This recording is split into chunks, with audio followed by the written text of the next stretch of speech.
Blog Talk Radio.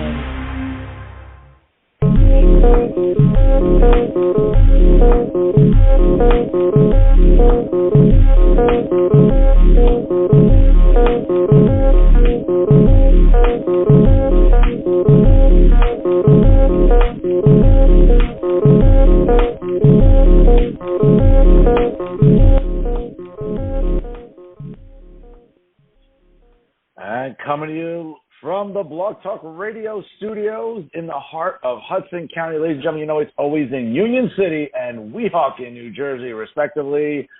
This is the latest edition of Working the Marks here on Blog Talk Radio. I am New Jersey's premier award-winning journalist and top 100 Latino via the Latino Spirit Online magazine for 2020, 2021, and 2022.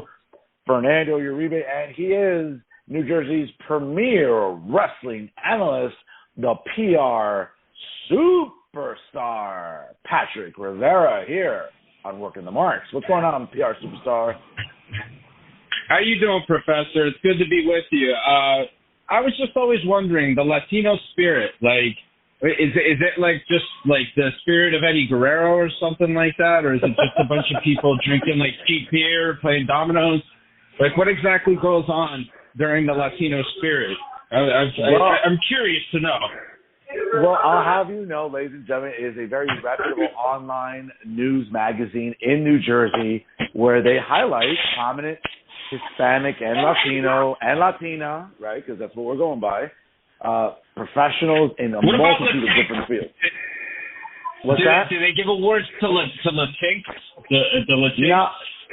No. No. They're like Bill Maher. They don't believe in that stuff like I do either. So well, at least the news site features prominent professionals in the fields of law, business, real estate, academia, education, medicine. So, you know, they feature the most prominent Hispanics every single year. And, you know, the professor happens to be in the list 3 years in a row. So I'm almost getting like Owen Hart here, where I'm just kind of planning. It's something. I thought it was a gimmick all along, to be quite honest. I didn't even know. But, yeah, there you go, folks. And you know what? The professor never misses an opportunity to put himself over. Let's not forget that, all right? That's right. That's right. Well, Pat, I got to tell you, it's a busy week here. We got a lot to cover here. We got a preview of Forbidden Door. Ultimately, maybe tomorrow's, 9-hour pay-per-view for AEW and New Japan Pro Wrestling. We'll get to that a little bit later. But let's tackle the news here. And something that really caught the eye of a lot of people on social media, specifically the Twitterverse and the Instagramverse, really went nuts this week. And, Booker T, two-time WWE Hall of Famer, was just talking on his regular podcast, making observations. His podcast, which is really, really prominently featured, it's called the Reality of Wrestling Podcast. Booker just came out very publicly and said, he suspects that the reason that Adam Cole is dealing with multiple injuries is by the virtue of just being very bottom light, as he referred to it, and lacking in muscle. He says, quote, if Adam Cole has to have surgery and he's down for 6-9 months and he, loses any more muscle, it's going to be hard on this brother. You know what I'm saying? Right now, he's about $160. And let me tell you, I think Booker was just being observant as a guy with, great physique his entire career, a guy who took care of himself, was hardly ever injured. A lot of people on social media, a lot of wrestling personalities, more present than past, really took Booker to task. You had Jon Moxley's wife, Renee Paquette, accusing Booker of body shaming. She tweeted this week, quote, body shaming is the absolute shits. What the F is happening right now? Totally thought we were moving past talking about people like this. While the focus is normally on women, I've had many men talk to me about body dysmorphia, piss up a rope. Other people, Eddie Kingston, came to Adam Cole's defense. A lot of people thought and accused Booker T of body shaming.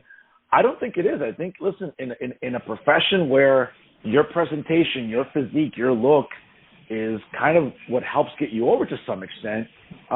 He doesn't look very, again, be it far from me. I have one ab, I don't have 5 abs, but, I'm a journalist. I'm an educator. I'm not out there working with my shirt off. For a guy that looks a little scrawny, I think, Booker T was onto something, but I think people want to spin it the way they want to spin it, Pat. I agree with you 100%. Again, like, it's like when I broke into the business, right? And granted, I'm not making myself out to be this great, amazing worker. I was okay at the very best. But when we were training, my cousin and I, when we were learning, and when we were under the learning tree of Andrew Anderson, he always told us, listen to what the vets say. Even if you don't like it, listen to it. Because they know, because they've been there before and they understand. Booker T has been one of the most successful wrestlers of the last 20 years. Booker T has been a world champion. Booker T's been everywhere he's ever worked. He's been over everywhere he's worked. And Booker T is a guy that had a lot of natural charisma. Adam Cole does too, but I think it would behoove Adam Cole to maybe not be offended and to hear what Booker's saying and to listen to it and to take that advice and to run with it and to use it as a way to make yourself better. How are you going to get better if you don't listen to people who have been there, people who have experience, people who can help you, people who have the knowledge? You know what I mean? Like, there's no difference between Booker T telling him or Triple H telling him. Adam Page was another person that I think chimed in. And again, like, I just think it's just absolutely ridiculous that their initial response is to be mad about this instead of taking this constructive advice and saying, gee, you know what? I don't look the part that I'm trying to portray myself to be. I could use, some time in the gym. I could get in shape. You know what I mean? And even when I was training, I was still working out. My cousin and I were still hitting the gym. You know what I mean? And we had a little size on us for the height that we were. But, we mainly worked on things to help us, stay healthy, things that the older guys told, hey, work on your neck, work on your traps, work on your back, work on your abs, your chest, your arms, stuff like that, squat, whole body workouts to keep you prepared. And not only that, but just calisthenics to keep you fit, for that. Adam Cole's a really good wrestler, and he understands wrestling. I think sometimes he's maybe perhaps a little too complacent, a little too afraid to challenge himself. I don't know what it is. Maybe it's, he's just comfortable. Who knows? It could be the complacency thing. But I don't see anything wrong with what Booker said. And I think, again, not just Booker, but other people there should really take the advice. You know what I mean? And this isn't the first time that this has happened. You had the incident with JR, where JR was calling out, the high spots, where all these guys would go, they'd powder out of the ring, and then they'd all huddle up together, and throw these little bullshit punches until somebody did a moonsault and they all caught him. It looks phony. It looks pretend. You know what I mean? And there's ways that you can improve it, And I just think for those people who are wrestlers now, if you love wrestling, if you want wrestling to keep going, listen to the advice of some of these old-timers. Apply it to some of the stuff you're doing now. Slow it down with the high spots. Make them mean more. Tell a story. Tell a story around those high spots. Don't do just 50 of them in a match just to do it, just to get a pop. But, yeah, long story short, I think there's a lot of thin skin over there in AEW, and I think that they need to take the advice of a guy like Booker T a little bit more seriously. Not just Adam Cole, but a lot of guys on that roster. Oh, no, absolutely. And I think it's something that people really, again, saw what they want to see and they heard what they wanted to hear. And listen, someone like Booker T, who is very knowledgeable in the business, a guy that if I was starting a wrestling company tomorrow, obviously I know it wouldn't be possible because of his contractual obligations to Vince, but in a perfect world, I'd hire someone like Booker T as a consultant. I'd hire other guys that have been fixtures in the business who understand what works and what doesn't. So, again, I just think, listen, Pat, again, this is a topic that I talk about on my Monday show. Folks, again, Real Talk with Jersey First TV at 6 p.m. Eastern time.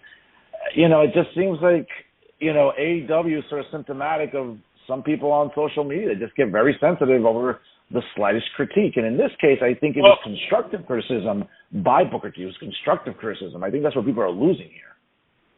like Fern, here's the thing, okay? Like, let's say, granted he passed away, right? But let's say Peter Jennings contacted you, or Peter Jennings said, hey, Fernando Uribe, he's good, but he could do with X, Y, and Z. Would you get offended by that? Or would you take that into consideration? Of, gee, you know what? This is the great Peter Jennings. You know, this guy, like, he's been around forever. He's been a television presenter for years at a very high level. Like, you know, you would consider that. If Tucker Carlson said that to you, or even people you don't like, let's say Anderson Cooper, anybody like that. You know what I'm saying? Like, you would at least take that because you know that they've been in a position and they have the experience to be able to help you improve. So again, it's not negative. It's constructive criticism. And again, like, you know, to your point, and I'm not trying to get political here, you know that, but yeah, it's a problem online that you see across the board in a lot of different things, not just politics, but in wrestling too. You know, these guys are big boys. It's a tough business. You got to have thick skin. So, you know, take the advice or don't, but, you know, stop being so soft about it. Be open to it. No, I'm with you. And speaking about content online that's drawing controversy again, whether it was Booker T, but another WWE Hall of Famer apparently is also in the crosshairs of a lot of people in pro wrestling. Glenn Jacobs, formerly Kane, the WWE Hall of Famer, the mayor of Knox County, Tennessee, got some vitriol on Twitter and on Instagram as a result of yesterday. Pat, the U.S. Supreme Court, and what was leaked for months now, voted in favor of Mississippi's ban on abortions after 15 weeks of debate, thus overturning Roe versus Wade, the landmark 1973 decision, ruling that guarantees federal constitutional protections of abortion rights. The practice of abortion, once legal on a federal level, will now be addressed as a state-level issue going forward. So, for example, certain states, including Arkansas, Idaho, Kentucky, Louisiana, Mississippi, Missouri, North Dakota, Oklahoma, South Dakota, Texas, and others have state trigger laws that immediately put the ban into effect now that the ruling is determined. Another one of those trigger states happens to be Tennessee, the home of Knox County Mayor, WWE Hall of Famer Glenn Jacobs, and another really prominent name in the Republican Party in not just Tennessee, but this is a guy who's a very, very visible person within the party. Jacobs took to Twitter to praise the decision of the Roe versus Wade being overturned. He wrote, "This clears the way for states like Tennessee to pass stronger protections for the unborn and is an answer to a prayer for so many. Hashtag right to life, hashtag victory, wrote Glenn Jacobs." Well, soon enough, right after that Twitter went viral, Glenn Jacobs was, it was a tsunami, whether it was current Impact Wrestling Knockouts Tag Team Champion Taya Valkyrie, the wife of John Morrison, or Johnny Elite, I guess, All Elite Wrestling. She went on whatever to companies work. Exactly. She went on to call Glenn Jacobs an idiot, absolute idiot, STFU, you little piece of, SHIT. Kip Sabian from AEW wrote, "Oh, F off, Yankum, you tosspot, hashtag pro-choice. Yankum is a reference to a failed character gimmick that Jacobs tried out in the mid-'90s before he got over as a legendary Big Red Machine Kane. Former AEW Women's Champion and the winner of the inaugural Owen Hart Foundation Memorial Cup Tournament, Britt Baker, also contributed to the comments, quote, "No wonder you couldn't cut it as a dentist, hashtag idiot," which I thought was kind of ironic to just, could have cut it as a dentist when that's not really his profession. Yeah, but okay. That's but it's actually kind of funny, like in the context of it. Like, that's actually kind of funny, Yeah, because he played it. Really you know what I mean? Yeah. It's really myopic by Baker. Perhaps the most constructive of the responses was from Paige, who will be officially released from her contract coming up on July 7th. She wrote, quote, "Glenn, you were an idol of mine, and I sung your praises to anyone I met. But this is the biggest piece of SHIT take from you ever. Very disappointing that you think controlling women's bodies and taking away our rights is a victory." Again, other wrestlers are opining. Rosemary from Impact Wrestling opined, and others. Pat, again, this is something I'll talk about my Monday show, not about Glenn Jacobs specifically, but about what this court decision means. But, this is where, pro wrestlers who are either mainstream people and to get into politics, again, I like Glenn Jacobs. I've met him years ago. I mean, Glenn Jacobs isn't like some, weightlifting wrestler that doesn't know anything. I mean, Glenn Jacobs is the executive of a municipality. He's a guy that has become very prominently featured nationally as a very proud libertarian/Republican. I mean, I'm sure he was going to expect this. I'm sure he was going to expect this about an issue that is going to be very volatile, very emotional. As we know, the last 24 hours have been crazy on social media. I don't know. Maybe there's something maybe Glenn Jacobs could have wished he could have taken back, but it seems like he'll keep doubling down because he seems to be one of those very outspoken Republicans in the South. Look, man, I mean, I don't agree with him. But he's entitled to his opinion without people wishing death upon him. Or, trying to harm him or his family or, any of that other stuff. You don't have to look at it. I mean, I think that you're kind of naive at this point if you didn't think that he was going to feel this way based on his affiliation with the Republican Party, and being also, libertarian as well. But you kind of knew that he would think this way. So why are you surprised? It's very simple. Just mute it. Don't look at it. Unfriend him. Don't follow him. He was a tremendous professional wrestler. He was great. One of the best big men, arguably the best big man ever, right? He was one of the more memorable characters of the Attitude Era. But, the guy got into politics and he feels the way he feels. I can only imagine what Twitter would have been like, had it been around when Jesse Ventura was governor. That would have been pretty interesting. But oh yeah. Mm-hmm. I mean, look, at the end of the day, I don't agree with him. I kind of understand why he feels the way he feels, but I'm not going to completely shut him out as a wrestler or cancel him or any of that other stuff because I'm a fucking adult. And I understand that people have different opinions on things. Again, I don't like it. I don't like what happened yesterday. And by the way, I want you to know that I want to throw up right now because we've been talking about politics for way too long on this show right now. But the bottom line is that he's entitled to feel how he wants to feel. You're entitled to feel how you want to feel. You don't have to threaten him, or you don't have to discredit him as a professional wrestler just because you don't like his opinion on something. There's plenty of people that I know that are Red Sox fans, all right? And I'm cool with them. And to me, Red Sox fans are the lowest scum in the earth, But that's me. You know what I'm saying? That's me. So, bottom line, people, you don't like something, mute it, unfollow, unfriend. You don't have to drive yourself fucking nuts over nothing, okay? You don't like somebody's opinion? Don't talk to them. You know what I'm saying? Or better yet, go talk to them. Find out why they feel differently. Maybe you might learn something. Maybe you both might learn something. And maybe the both of you could go out and get a drink and have a laugh instead of hating each other and alienating one another over nonsense. But whatever. No, I'm done. That's fair.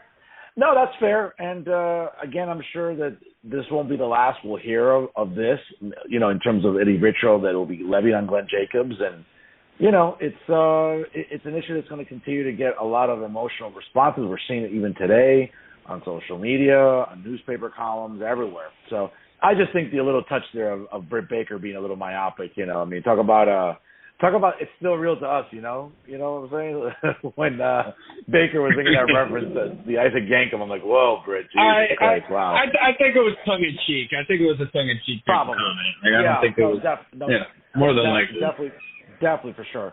Our last news bit here, apparently some reputable, I mean, I use the word loosely, reported this week, Pat, that Paul Levesque, a.k.a. Triple H, made his way down to Orlando, to the Performance Center, met with some talent, I think maybe more of a social call than anything. Some reporters are making the allegation that he said, I'm back. That has not been confirmed by anybody that's very reputable. Probably the most reputable is Billy Body. We're waiting for Billy Body to come out on something with that. That has not yet happened. A lot of other sites indicating that Paul Levesque did make his way down to Orlando. Again, this is a guy who had a pacemaker inserted into him. Clearly, his quality of life changed once that happened. He's no longer going to wrestle. I'm sure there's still an itch there for Paul Levesque to be involved on the production side. With everything going on right now in WWE, with Vince McMahon stepping down temporarily, or stepping down. I mean, I don't know. Again, his daughter Stephanie McMahon Levesque is the interim CEO. Clearly, that's not stopping Vince from, managing his responsibilities as creative, writing creative, booking, things of that nature. Certainly, Stephanie has to handle the business side of WWE, what a CEO has to do. Listen, it was nice to hear Triple H down in Orlando, even if it was for a social call. I think familiarity helps, especially on a roster and a company that, listen, I'm sure people backstage are nervous. They don't know what's going to happen with this ongoing investigation by these law firms and by the board of directors into what's going on with Vince McMahon, these multiple indiscretions he's had, how much money he's paid out, how it was paid. Again, nothing's been confirmed yet. Nothing's been reported. We're just speculating that, Vince hopefully paid off this money. No one's talked about that yet. So I think that maybe, if anything, I would suspect that Paul Levesque just went down there to kind of make people comfortable and say, business as usual. We're continuing, right? Production, TV. I think, if anything, it was probably more just to make sure people are at ease because, it could be a very volatile time for people working in a company, let's be honest, that's under investigation internally. I think that's fair. I think it's time to play the game for him. I think it's time for him to come back and to get involved. I couldn't help it. But I just think that, this is a dude that, like, for the last almost 30 years has been wrestling every single day of his life. And now this guy's expected to go to just, staying at home now because he's got a pacemaker in his heart. Like, because, he can't really, and again, I'm not a doctor, so I don't know, like, what he can or can't do or anything like that. But I can imagine that this guy sitting at home after being on the road, after being in wrestling for 30 years, now all of a sudden has to, like, just chill out and has to, like, kind of just relax. I don't think he could do it. So he's been itching for this opportunity to come back. I'm sure this was on the cards anyway. And I'm sure inevitably that this is going to get, put into place. But I'm happy to hear that he is returning, whether he said that he's back or not. I mean, a lot of these guys, like these dirt sheet writers, they're just going to, do this stuff for clickbait. But him being down there could be partially what you said and could also just be, hey, I'm coming back, I'm getting involved again. And, I'd like to see what he does when he comes back, if he is coming back to be involved on the creative side, because I thought he was tremendous in NXT with his creative work down there.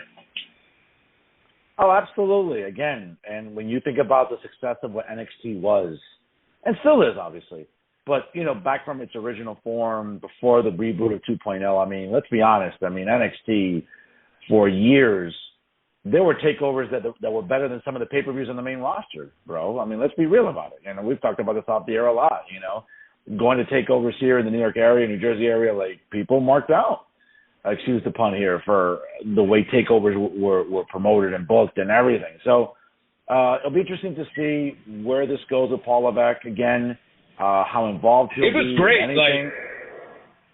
Like all the stuff he did with NXT was great. I thought it was really good stuff. And again, like, people want to talk about, WWE doesn't make any stars and they haven't made any new stars.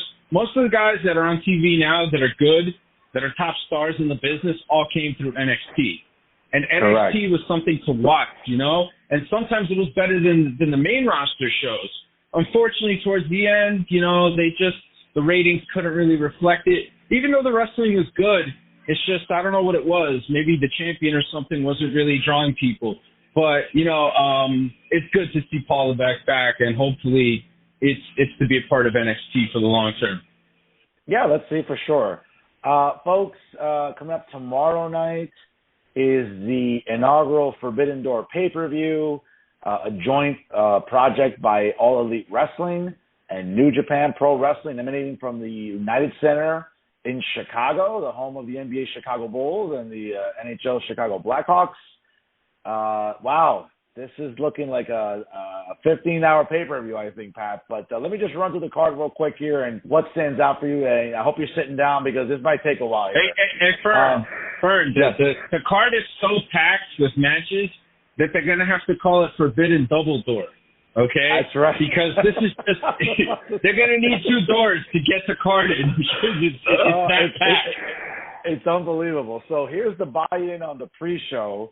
We got Keith Lee and Swerve Strickland versus Yoshinobu Kamaru and El Desperado. Yoshihashi and Haruki Goto versus Aaron Solo and QT Marshall. God help us. Why QT Marshall is on television, I'll never know. Hey, hold on a second. I'm not going to have you crap on QT Marshall because QT Marshall is a hell of a wrestling trainer. You might not like him as a wrestler, but he contributes a lot to wrestling, and he deserves that. So I'm going to speak up for him. That's fair.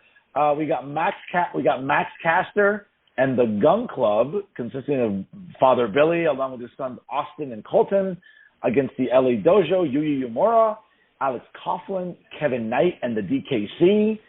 That's the pre-show just itself. On the main card, we have the AEW World Tag Team Championships as the Young Bucks rejoining the Bullet Club, I guess, for a night. Join current Bullet Club members El Fantasma and Hikuleo versus Darby Allin, Sting, Hiromu Takahashi, and Shingo Takagi, otherwise known as the Dudes with Attitudes. We have Chris Jericho, Minoru Suzuki, and Sammy Guevara versus Eddie Kingston, Shota Umino, and Wheeler Yuta. Now, a special stipulation was just added today, folks, via press release from All Elite Wrestling.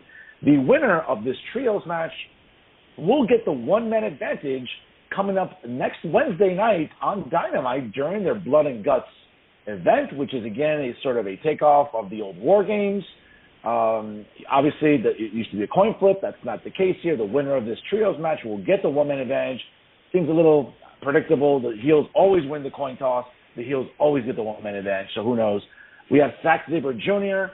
versus the newest member of the Blackpool Combat Club. The opponent will be handpicked by Bryan Danielson. Unfortunately, will not be cleared to wrestle this weekend. I know that's a buzzkill for a lot of wrestling fans, and even next week during the Blood and Guts match, he will not be able to participate. The winner-take-all match for the IWGP and the Ring of Honor tag team titles, Jeff Cobb and Great Khan, the champions of New Japan, versus FTR, the Ring of Honor World Tag Team Champions, my boys there, FTR, versus Roppongi Vice, which is consisting of Rocky Romero and Trent Beretta. The AEW Geographically Challenged Championship Fatal 4-Way, otherwise known as the All-Atlantic Championship. Clark Connors representing New Japan, a white guy, interesting, versus Malachi Black, representing the country of Holland, which, again, is nowhere near the Atlantic Ocean unless you paddle through the English Channel out of Amsterdam into the Atlantic Ocean, which could take days, unless you have really good cardio, versus Miro, who is from Bulgaria, where Bulgaria is nowhere near the Atlantic Ocean, versus Pac from England, who, well, coincidentally is close to the Atlantic Ocean because it's right there. We also have the IWGP United States Heavyweight Championship match. God help us, Orange Cassidy will challenge the champion Will Ospreay. The AEW Women's Championship match, Thunder Rosa will be defended against Toni Storm. The IWGP World Heavyweight Championship in a Fatal 4-Way. My man, Jay White, the Switchblade, the reigning champion, will take on Kachuga Okada versus Hangman Page, and the winner of the Owen Hart Foundation Memorial Cup Invitational Tournament, Adam Cole. And in the main event, let me take a breath here, for the interim AEW World Heavyweight Championship, Hiroshi Tanahashi will challenge Jon Moxley. Oof. All right, I can breathe now after reciting what seemed to be like my dissertation in grad school. Pat, what stands out for you here? Hello? Holy yes, shit, are you done? Yes. Oh, my God. Man, I had to lay down like halfway through. It was fucking unreal. It's a real card. Okay, so first things first. Say it with me, okay? Okay. Kazuchika. Say it. Kazuchika. Kazuchika?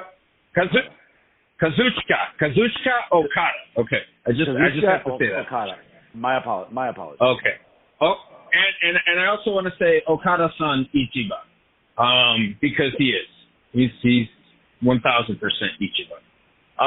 But I mean, look, dude, I'm dizzy, bro. It's like way too much. And I'll be honest, I'm sure that for as happy as these fans are to be there for that, bro, it's going to be exhausting for them, and they're going to be fatigued by the end of this show.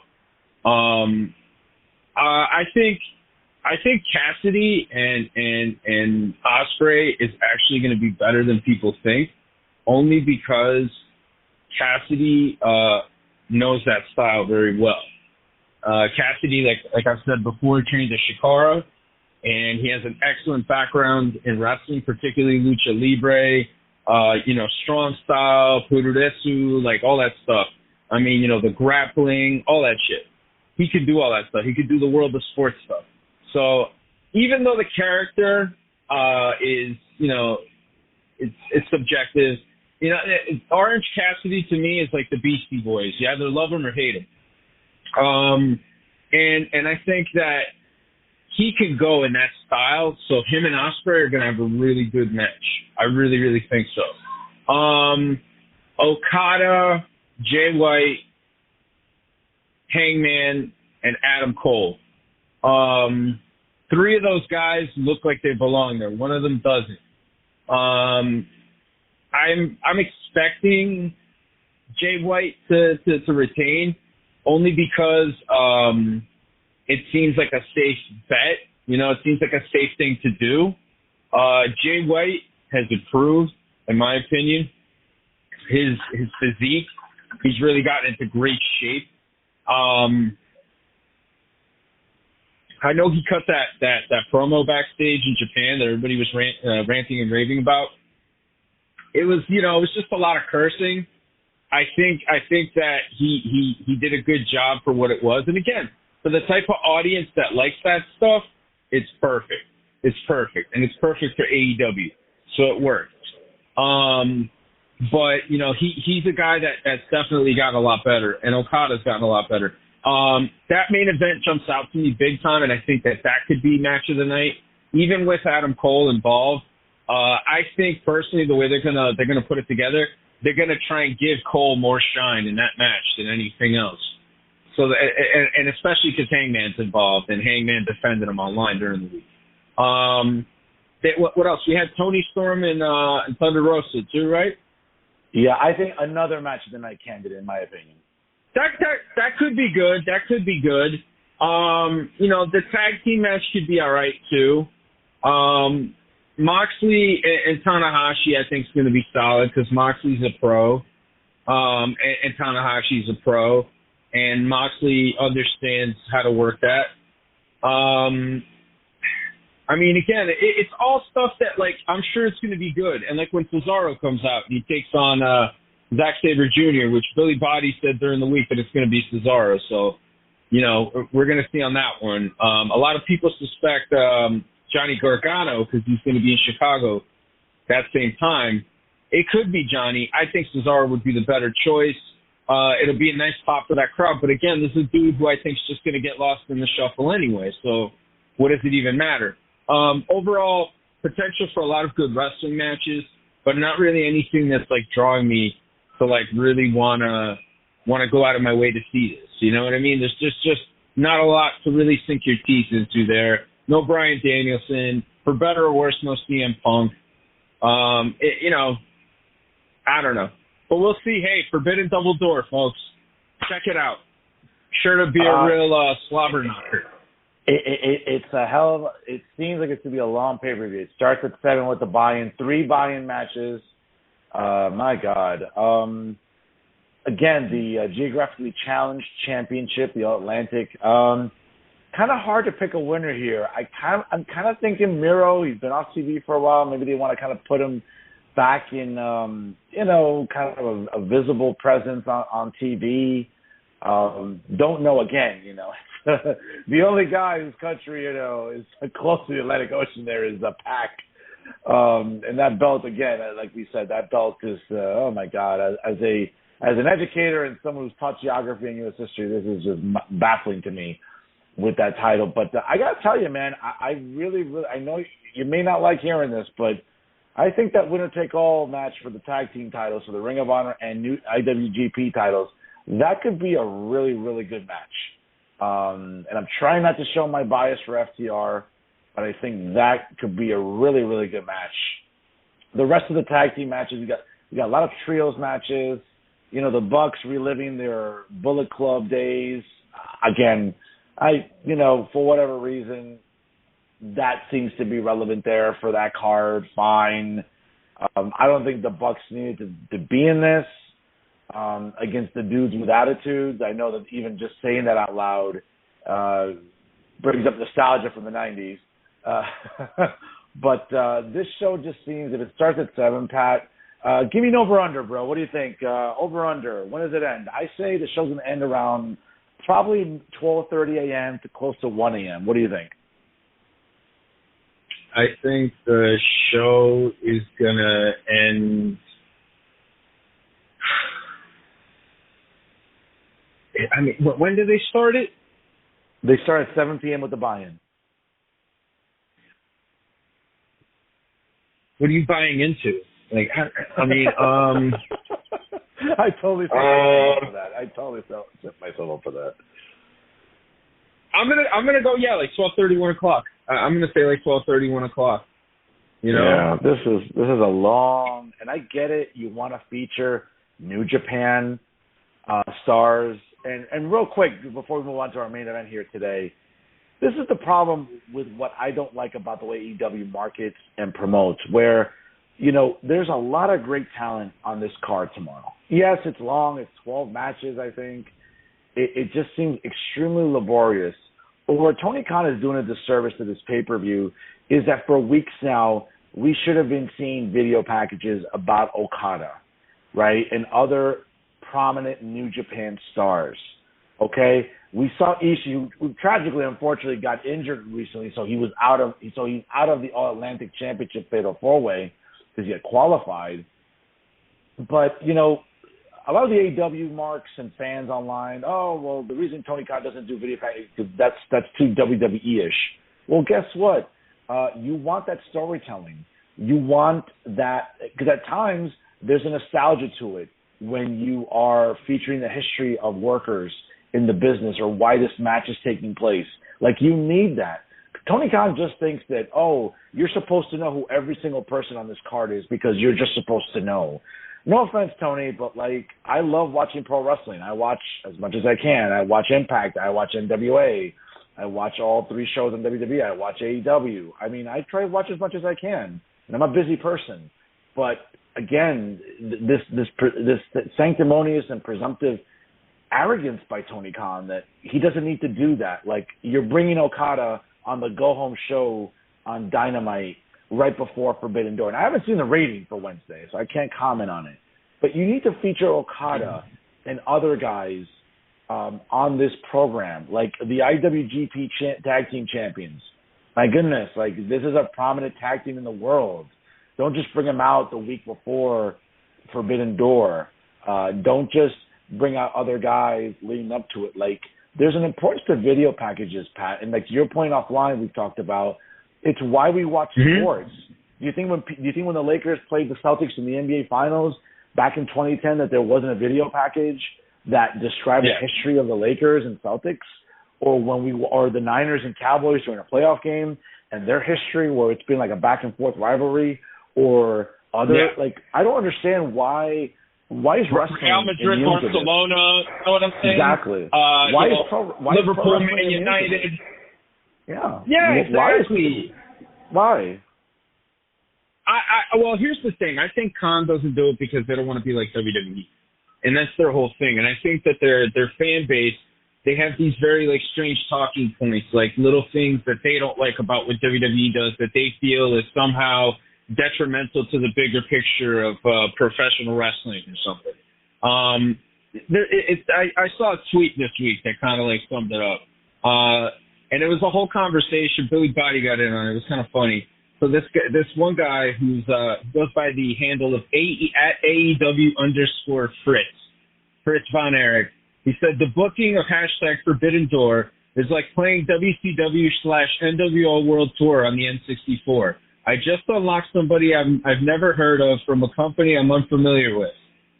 So this other fan who from a Twitter handle called WrestleCringe responded and said, well, unlike 1998 when that game came out, you don't have to tape trade or read PWI magazine. You can just use Google on the same device you used to tweet at and learn something or keep being ignorant.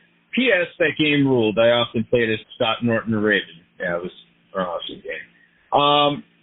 So Billy Body responded, and Billy Body said, you're ignorant if you don't enjoy something that you need to Google to find out why you're meant to be enjoying it. That's hashtag AEW fans in a tweet. It's your job to find out why you should enjoy this product. Otherwise, you're ignorant. I mean, I think that kind of sums up like this whole video package thing. It's like I have to Google this person that's on my television that I'm supposed to be excited about, and I see that people in the arena are excited about, but I'm just not excited about it. Like, you know what I mean? And the sad part is Okada's a tremendous wrestler, so if he just put together a video package, like a highlight reel, him and Ospreay, him and Omega, like, you know, show the history to the people that don't know about this stuff. You know what I mean? Show them the history, teach them stuff. I mean, you know, it's not like it's a foreign concept in wrestling, you know? I mean, Impact does it. You know, WWE does it. WCW used to do it. Everybody used to do it. You know what I mean? They would show this stuff. You know, some of the historic moments that led to this big thing coming up. You know, every time it's WrestleMania season, what do they show? A classic WrestleMania moment or a classic WrestleMania match. It's a highlight reel because they get you souped. They get you ready. They get you in that mood. And little things like that, believe it or not, really add up and really help hype up an event. And that's what they should be doing, you know, for Forbidden Door, especially when you don't have a guy like Danielson or like Punk on the card. It's mind-boggling to me that, again, AEW fans are so fickle about things like this, where it would just only add to the product, and why Tony Khan is so resistant is mind-boggling. But that's the news, folks, for this week here on Working the Marks. Again, and remember, you know, we always love to hear from you. So write to the show, workingthemarks@gmail.com. Once again, workingthemarks@gmail.com. That email is important as it'll be very relevant in just a few minutes. So make sure you follow us on Instagram at working_the_marks. Also, hit us up on Twitter at working_marks. Make sure that, you know, just drop a follow and check out our shows as we do plug our episodes on there. Once again, folks, especially the email, workingthemarks@gmail.com. Don't forget to follow us also on Instagram and our own personal Instagrams for the PR Superstar at Patty Rican. That's PADDYRICAN. And, of course, my Instagram is at NoFilter Uribe. That's at NoFilter URIBE. But, folks, this week's main event here, and you'll be very happy to know we put some work into this. But, yes, we're proud to bring you the mid-year, well, the first time, the mid-year Marky Awards.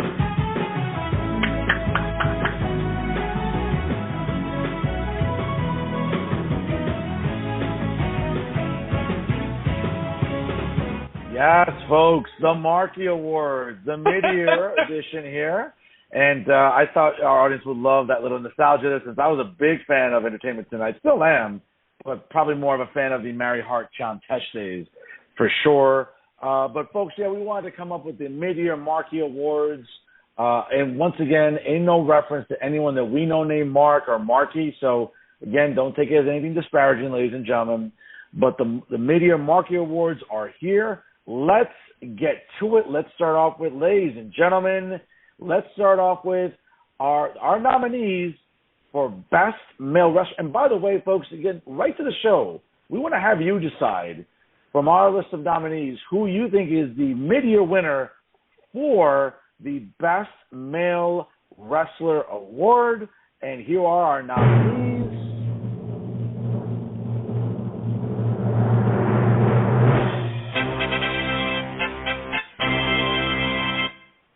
All right, let's start off with, ladies and gentlemen, our nominees include the undisputed Universal WWE Champion Roman Reigns, Kazuchika Okada, Seth freaking Rollins, Cody Rhodes, Matt Riddle, Maxwell Jacob Friedman, and our honorable mention, the Rated R Superstar, WWE Hall of Famer, Edge.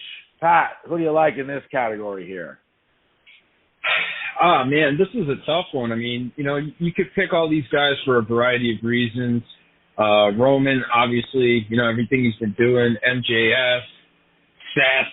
I mean, Seth to me right now is, the best wrestler in the world. Cody was really probably the biggest babyface in the business before he left. But I mean, you gotta acknowledge him. The Tribal Chief. The Tribal Chief, man. I'm sorry. It's the Tribal Chief for me. What do you think? I gotta tell you, man, for what he has done in this half year at the midway point, I mean, unifying the titles at WrestleMania, I mean, promo work is still gold. A guy that has put on quality matches for literally more than 2 full calendar years, okay, including a leap year, basically. Okay. I think it's hard to go against Roman Reigns. I mean, I think this entire list is great. And folks, again, for those of you listening at home, write to us. We want to hear from you. So, vote, shoot us an email on who you like as the best male wrestler of the year. Once again, for our listeners, Roman Reigns, Kazuchika Okada, Seth Rollins, Cody Rhodes, MJF, and an honorable mention of the Hall of Famer, Edge, the Rated R Superstar. I got to go with Roman, man. I think you're right.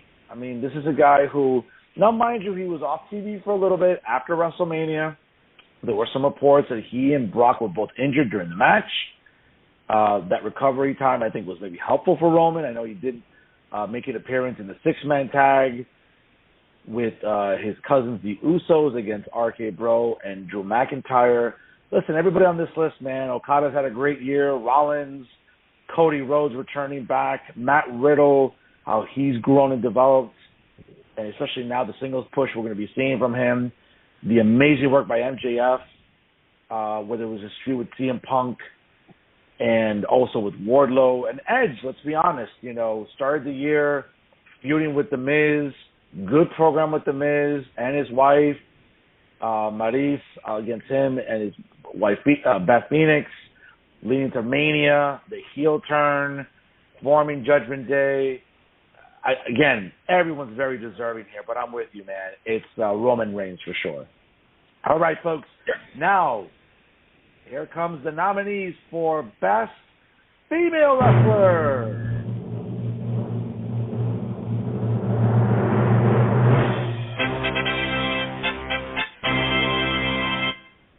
All right, they include Big Time Bex, Becky Lynch, the reigning and defending Raw Women's Champion, Bianca Belair, the former SmackDown Women's Champion, and newlywed, by the way, just out right now on her honeymoon, relaxing, maybe recuperating a little bit, Charlotte Flair, the reigning and defending NWA Women's Champion, Camille Brickhouse, the virtuosa from Impact Wrestling, Deonna Purrazzo, and yes, even an honorable mention, folks, the former AEW Women's Champion, the dentist, DMD, Dr. Britt Baker. Who do you like here, Pat?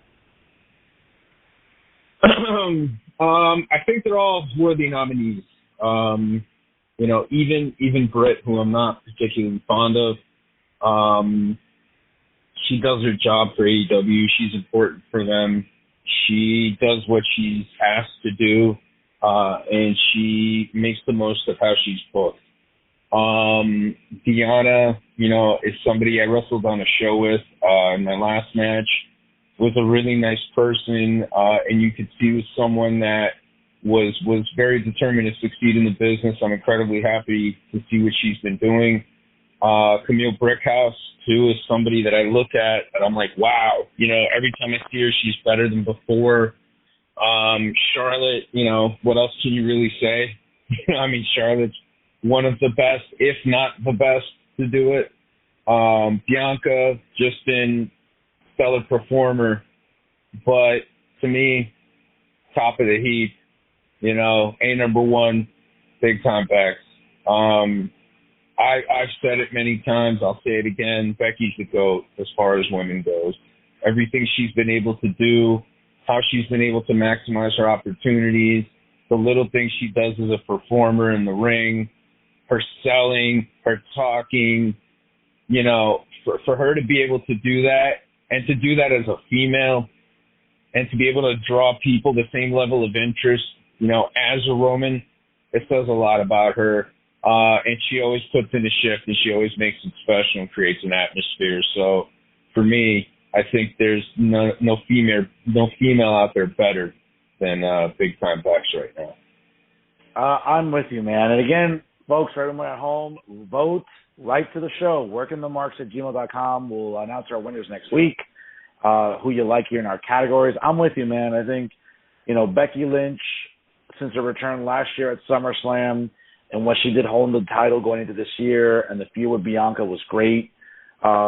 I see the promise of Bianca. She's an amazing worker, a great talent, has gotten much better on the microphone. It's still not a gimmick that I like, but it's not for me. That's not what Vince markets it for. But a hell of a talent that's only going to get better. I think the other ladies have all had good years in their own way. I think Deonna, again, being a dual champion for the early part of the year, going into the spring, was amazing for her. She's gotten infinitely better since leaving NXT. Since being released, theoretically, and joining Impact Wrestling. She has gotten infinitely better. Camille Brickhouse is a solid worker. I'm with you, man. I think even after dropping the man gimmick, right after, I guess, some whatever happened with her and Ric Flair and marketing with Vince, who knows, her ability to reinvent herself, I think, is just simply amazing by Becky Lynch. So I'm with you. Even though she doesn't have a title right now, and it seems like she's not even in the upcoming Money in the Bank ladder match next weekend in Las Vegas, Big Time Bex is still more than relevant. She's the big time for sure. Folks, let's move on here to our best tag team at the mid-year for the Marky Awards.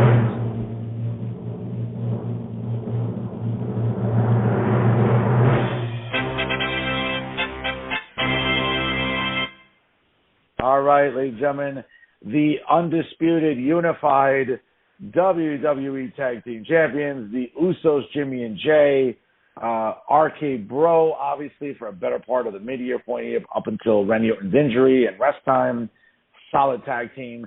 I know this might pain Pat to hear, but the reigning, defending Ring of Honor World Tag Team Champions, FTR, my boys, Dax Harwood and Cash Wheeler, good old Southern boys. The Briscoes, who had a great start to 2022 since Ring of Honor at the time was dissolved until Tony Khan bought it. They've made a really good run in Impact Wrestling, held the tag titles for a little bit. They just recently dropped it last weekend to another nominee here, the reigning and defending Impact champions, the Good Brothers, and even an honorable mention right now, ladies and gentlemen, the Alpha Academy. I think they've had a really, really good 6 months here at the mid-year point of 2022, Pat. Mm-hmm. I think all the tag teams are worthy. Alpha Academy, to me, is a pick that I kind of lobbied for, especially because of everything that they've been able to do and how they've been able to continue to improve. Otis, you know, at one point, some people were saying he was the next Dusty Rhodes. But, you know, Otis had a nice little run, I think, as a baby face, won the Money in the Bank and stuff. Obviously, the push kind of didn't pan out, but the way he's been able to rebound, how they've been able to make him more legitimate. And these are two legitimate athletes in Chad Gable and Otis. So it's cool to see them. FTR, man, like I said, I think they're a very talented tag team. They're very good as far as how they perform in the ring. They're excellent workers. They get it. They understand. They've improved. I think right now this face run that we're seeing with them is probably the best we've seen them. I think they need more personality. I think they need, like, there's something missing there. You know what I mean? But they're a fantastic tag team for what they do. RK Bro, you know, to me, they're excellent. I think how they've been able to get over the TV that they've been able to create, the dynamic that they've been able to kind of have. And really, for me, you know, Randy Orton, I think this is the best we've seen Randy as a face. I think it's the most genuine the most authentic we've seen Randy as a babyface. It's really weird. Because he's been a face before, but I think he's been a face before more because the fans knew he was going to do something devious. I'm with you. I think I'm with you about. No, I'm with you. I think the optic of Orton. This has been the most genuine babyface he's been. I think before it's been a little forced.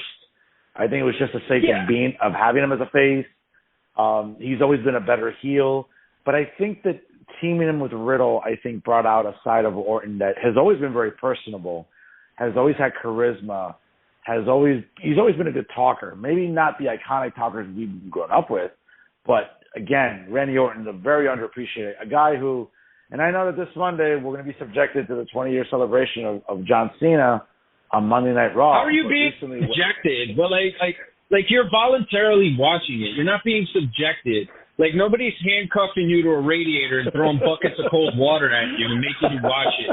It's not like fucking Clockwork Orange where they're keeping your eyes, like, peeled open. Like, seriously. But I'm with you, though. I think Matt, he's been able to bring out good stuff in Randy for sure, But I don't know. Because we're not going to see RK Bro again, probably. We might not. You know what I'm saying? Because it's been reported definitely. Randy's getting the back surgery and stuff. But, I got to go with the Usos. For me, it's between the Usos and FTR. But the character work that the Usos have been doing, FTR just doesn't have it, like, as far as the character thing goes. And I don't know if it's the maybe the way they're being presented. The wrestling's there, but, like, they need to be bigger characters, bigger personalities. Like, just being a good wrestling tag team is not gonna just cut it. You know what I mean? You need to have that character, and the Usos, I think, have been better characters. Oh, I don't disagree. I'm with you. I think the Usos have just been great. Certainly the Bloodline faction. On a side note, I'm not really a fan, I think, of some of this talk online or the way they're marketing the Bloodline. I get it. They got all the titles. But the idea that the Bloodline is the most, the greatest faction ever in the history of pro wrestling / sports entertainment. I mean, I get why that's a good marketing slogan and why they're doing that, Pat. And that's certainly a topic for another show. But I'm not really a fan when I hear that. It kind of makes me, like, cringe a little bit. I'm like, well, no, I get it. They got all the belts. But, that doesn't necessarily mean they're the greatest faction of all time. I think now... Yeah, but everybody does that. Everybody does that. Evolution did that. The Shield did that. DX did that. Everybody did that. And how many defunct factions have we had that they said the same shit? The Nexus, the Core. You know what I mean? So it's like everybody does that. That's just, like, to your point, that's good marketing, absolutely. But everybody does that. And again, that's to create that conversation. Well, I mean, come on, man. Give me a break here. Hold on a second. I got Google remind me something. You want to hear what she calls? Oh, she calls me Patrick, you handsome MFer. But anyways, I thought you guys might have called her. That would have been very funny. But anyways, hey, it ain't like that movie Her. All right, I'm not fucking the thing. But yeah, dude. I just think that that's good marketing, and I think that the Usos know what they're doing, and they're just getting beat. So yeah. No, absolutely. And again, I think I'm with you. I think the Usos, up to this point at the mid-year, have been the best tag team right now in pro wrestling / sports entertainment. All right, folks, let's move on to Best Talker. Okay, that's, I guess we had a little bit of a technical problem there. I thought the audio we finally get a budget. We finally get a budget for some production here. And, of course, the guys in the truck. They just don't want to get it together here. I tell you. Where's Kevin Dunn when we need him, Jesus Christ. All right, well, folks, our best talker, Jesus. Our nominees are Big Time Becky Lynch, Maxwell Jacob Freeman, Roman Reigns, Paul Heyman, and I know that this is my honorable mention, I think, to this. I think Braun Breaker. Your thoughts, Pat, on the mid-year point here, the mid-year marquees for Best Talker. The Braun Breaker thing I'm kind of shocked about, but I like that that's in there because it could create a good conversation. I I mean, he's not Scott Steiner yet. You know, he's not. He's done some math. He's definitely done some math on TV. But I mean, he's not Scott Steiner. Hell, he's not even Rick yet. I mean, I don't know. There she goes again. There are some reminders for Patrick Johansson, MFN. Okay, she's got some reminders for me. But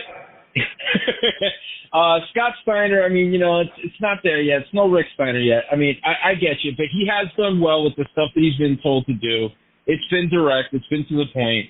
Paul Heyman, I mean, what can you say, dude? I mean, the guy could hype up anything. You know, the guy could take 2 New York City cockroaches and hype it up into a fight and sell out Madison Square Garden. You know, MJF, I think he's done amazing with every opportunity that he's been given. He's knocked it out of the park. I think that he has a lot of pressure on his shoulders for being so young. And I think that it's got to weigh on him sometimes. It does, but the confidence, the poise, everything he's done, it's been great. I think for that audience, his mic work is really, really good. But I could do without the cheap heat. I'll be honest. And then Becky to me, she's just, I mean, best female talker, probably the best talker. I'd say outside of Heyman, maybe Roman. Miz, I mean, there's a lot of good talkers there. There's a lot of scene. I mean, you got a lot of good talkers in the E. But Becky, what she's able to do, and again, to generate the interest, to sell out stadiums, along with Roman, it really says a lot. I'm going to have to go with Becky. I'm going to have to go with Becky on this one, for me. I am. How about you?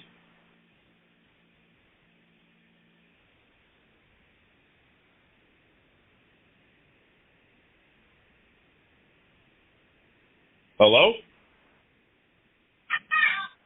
Hello? Pat, sorry there. Okay, I hope you're there. Are you there? Pat? Hello, can you hear me? I'm can there, you hear me? Yes, I'm here. I'll tell you, where's Kevin Dunn when we need him? When he's not you know, engaging in insider trading. Jesus. Okay.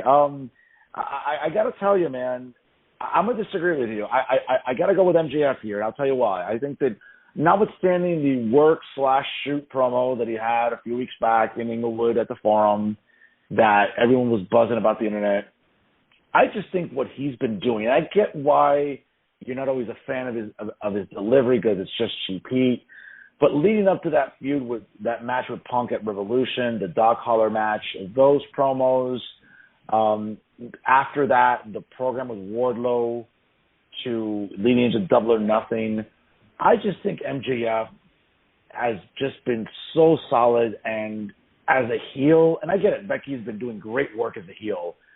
I just got to go with MJF because I think that there's a buzz about MJF that continues. Not to say it doesn't continue for Becky, of course it does. I just think that what MJF has been able to do, I think, resonates a lot. He's very young, and I get it that, you know, he relies on cheap heat, and I understand all that. And it resonates to that audience, though. It resonates to that audience, though. That's the thing. It doesn't resonate on a bigger level. Becky resonates more on a bigger level. I mean, even the stuff with Punk, they had to recycle Summer of Punk stuff. They had to recycle ROH stuff. You know what I mean? That's not creative. Everything Becky's done is creative. Ever since they took the man away from her, the way she's been able to reinvent herself as big-time Bex, still be important, still be original, and not have to steal heat from the past. You know what I mean? Like, all the stuff that they did, like, I don't know.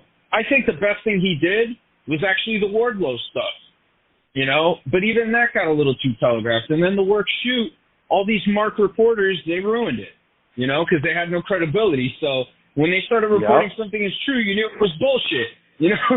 So they killed the work before it even got started, you know?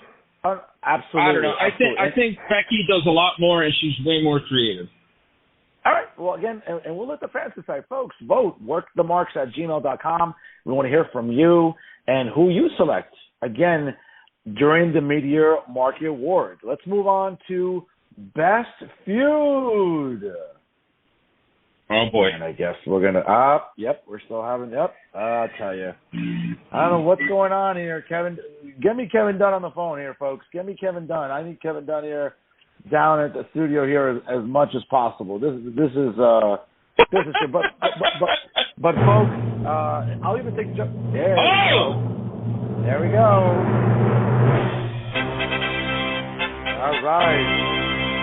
All right. I'll take John Laryngitis at this point. Helping us with production at this point.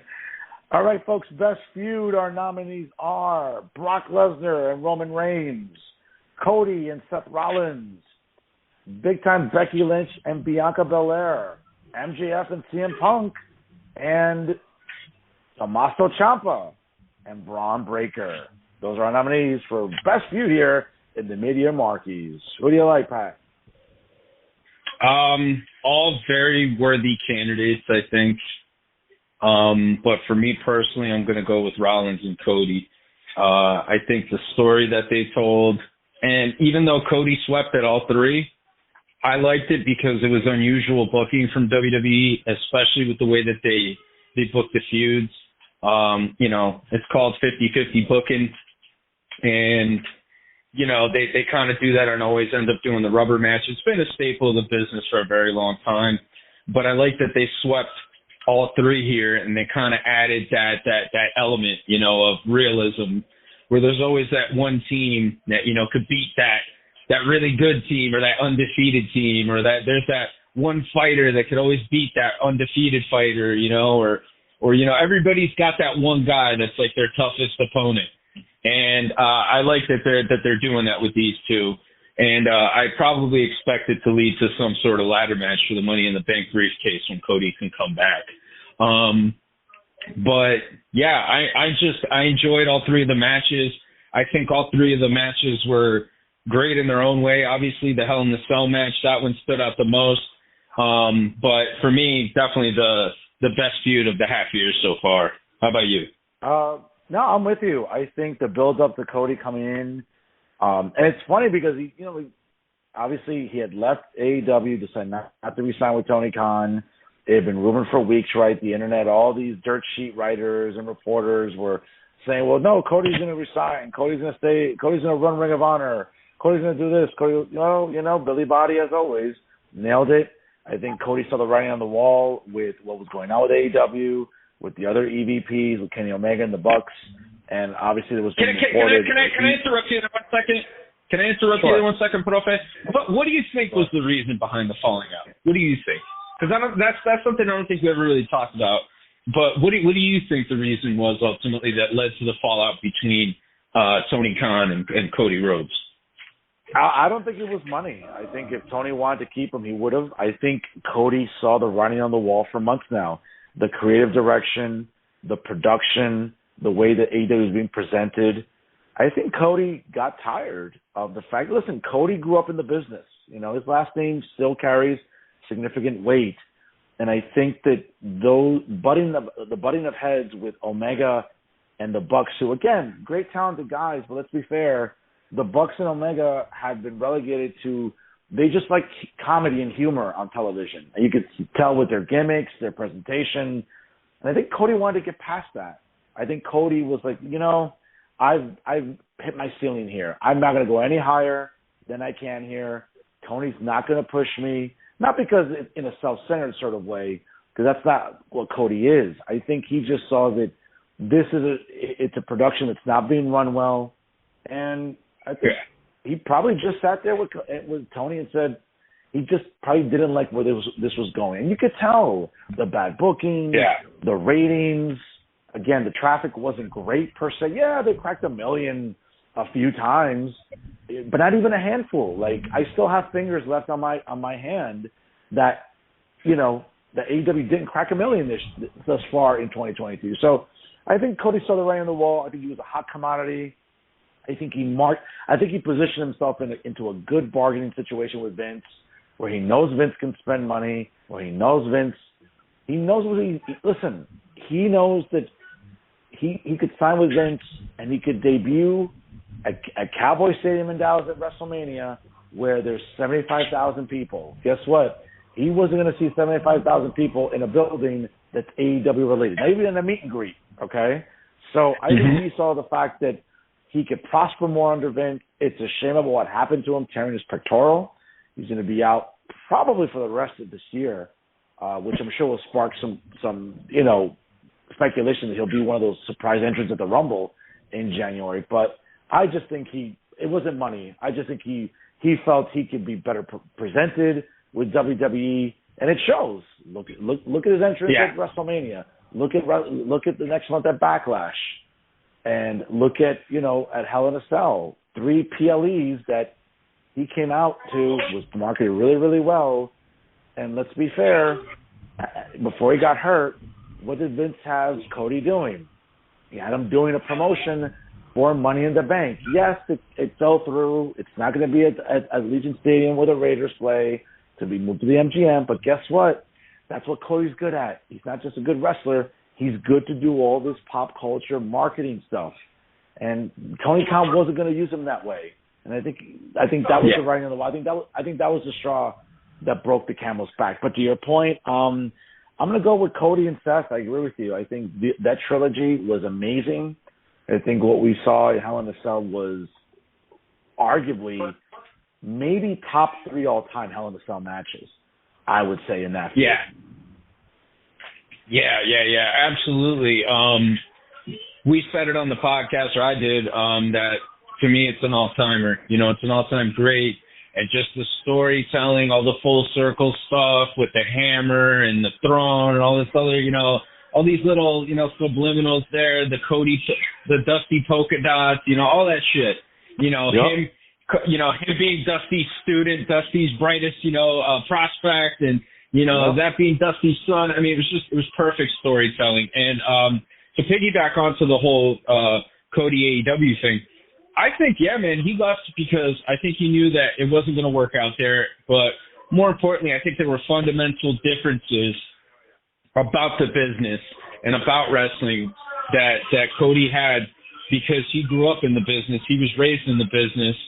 And a lot of these guys weren't going to understand that, because they kind of just, they weren't around that. They were from a different school. So, that's definitely what I'm expecting it would be. And let's be fair, Cody will forever be remembered as one of the guys that tried to change pro wrestling in 2019. Yeah, we've had Impact for 20 years, but this was a company that from the very first day, you could tell that they wanted to challenge Vince. That was Tony Khan's mission. So getting the Bucks, getting Omega and Cody Rhodes on board, guys that were, prominent names in pro wrestling. Yes, overseas in New Japan, people knew him in the States, but I think that he'll forever be remembered as a guy that helped change the landscape of pro wrestling by being part of that, sort of the genesis of what AEW was back in 2019. Folks, again, let's move on to our next category here.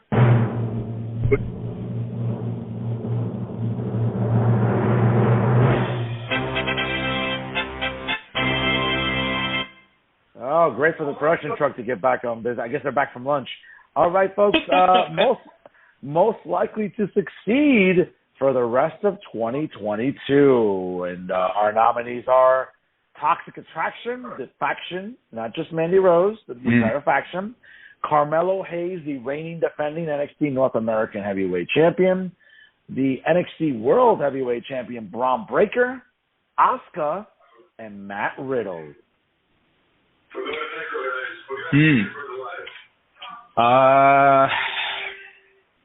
That's a tough one. But if I had to pick, I'm going to go with Matt Riddle, because I think Matt Riddle's going to end up getting a pretty big singles push. I got to disagree, man. I think the way that Braun Breaker has been presented since the end of last year, again, winning the War Games match, being the guy that, represented the new NXT, the 2.0 NXT, going into the year, beating Tommaso Ciampa, being the new face of NXT. Yeah, he dropped the belt, briefly to Dolph Ziggler. I think that was a good rub for him to have Ziggler put him over and really feature him, to beat him. The NXT right after WrestleMania in Dallas was great. I think these feuds he's had with Joe Gacy, I think the fact that he is just continues to get better and better and better. Yes, he's embraced his last name. There are subtle little hints that are dropped during broadcast, during the entrance, during the singlets. I mean, he's literally wearing his dad's singlets for all intents and purposes, or a remake of them. You know, he is out there killing it on the microphone. He's carrying this brand on his back. I would argue for the rest of this year, I would say the mid-year Marky should go to Braun Breaker, Pat. I think you make a good case for him, but I just think that he's going to end up staying stuck in NXT. I don't know if he's going to get called up just yet. I thought if he would have dropped the title, he might have been called up, but I think that, you know, he's probably going to end up carrying the brand. I know you had kind of mentioned something about, like, you know, you had thought that since they were going back out on the road, that he would be like a big attraction for him. And I got to agree with you because I don't see anybody else there that's really going to take, you know, his place right now. So, yeah, I mean, I think the future looks bright, but I just kind of feel like Matt's going to get that bigger push sometime soon, is going to be featured in prominent matches. And again, like, look at the stuff that he's doing.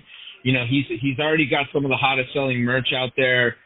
I just feel like he's in a more, you know, prime position to really capitalize on what comes its way in the rest of the year. Oh, listen, again, folks, vote at home, workingthemarks@gmail.com. Write to us. Vote online. Again, shoot us an email. And who you like in our categories this year so far, ladies and gentlemen, at the mid-year point for the mid-year Marky Awards here on Working the Marks. In our last category, folks, you're going to like this one for sure.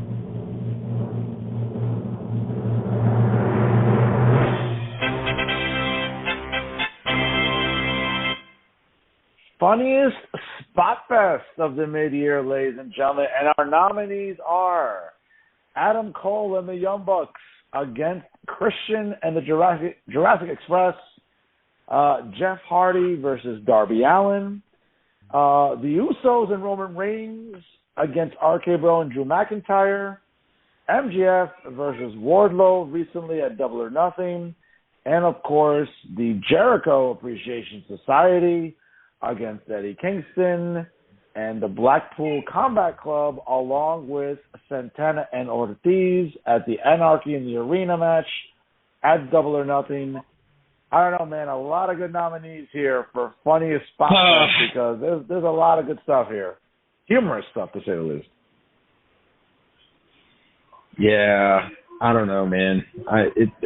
All this stuff to me was just, you know. It's definitely the kind of wrestling I'm not interested in. So I'm just trying to think of the match that I'm least interested in.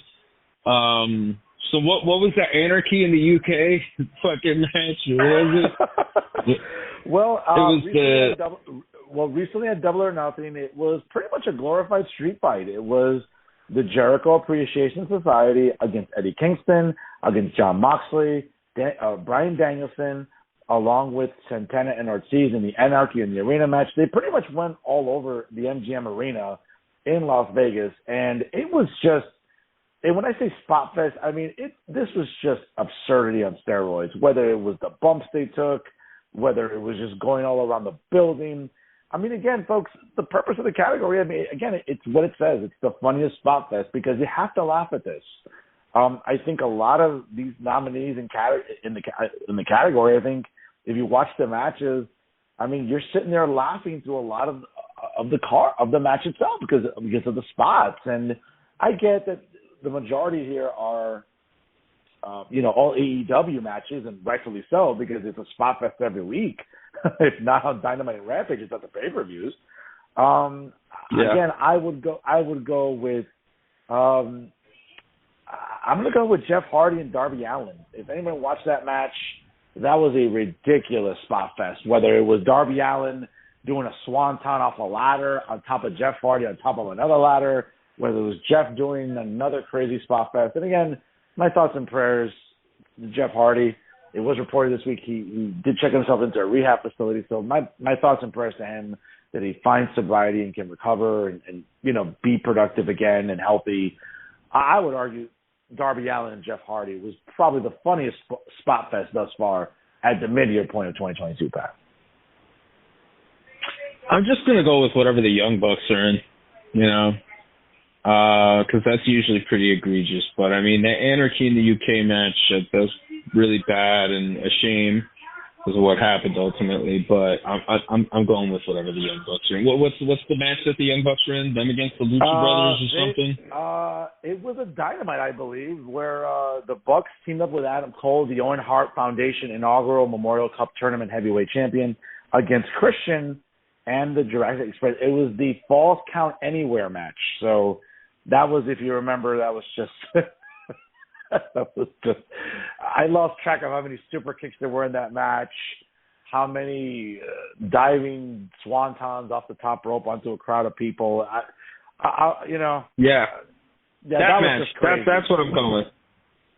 That's what I'm going with, because whatever the Young Bucks are in is usually outrageous. No, absolutely. But folks, those are our categories. Those are our nominees. Again, folks, write to the show, workingthemarks@gmail.com.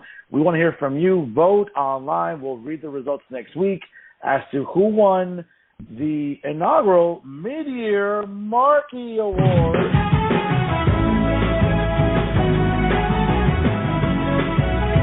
Again, folks, working the marks@gmail.com. Vote. And hear what you have to say about the mid-year Marky Awards.